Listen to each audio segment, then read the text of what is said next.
Pred nama je 7. izdanje biciklističke utrke Kro Race, koja će i ove godine u Hrvatsku dovesti neke od najjačih svjetskih momčadi u kojima voze neka od najpoznatijih biciklističkih imena.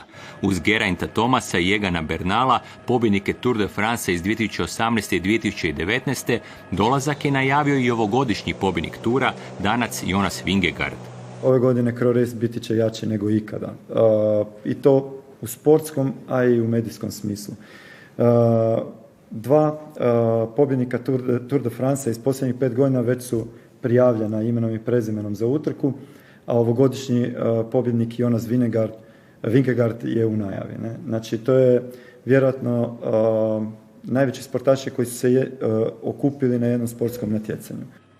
Već tradicionalno Kro Race kreće iz Osijeka, a tijekom 6 etapa biciklisti će prijeći više od 1000 km diljem Lijepe naše i svijetu ponovno pokazati svu raskoš i ljepotu Hrvatske. Važna je suradnja svih naših dionika, kao što su i organizatori, regionalna i lokalna samouprava, što pokazuje da ovako jedan veličanstven projekt gdje će se poslati razglednice Republike Hrvatske i Zagrebačke županije u mnoštvo kućanstava diljem cijeloga svijeta i možda pokazati ono najbolje od našega kraja. Kro Race traje od 27. rujna do 2. listopada, a prijenos svih etapa moći ćete pratiti na našem drugom programu.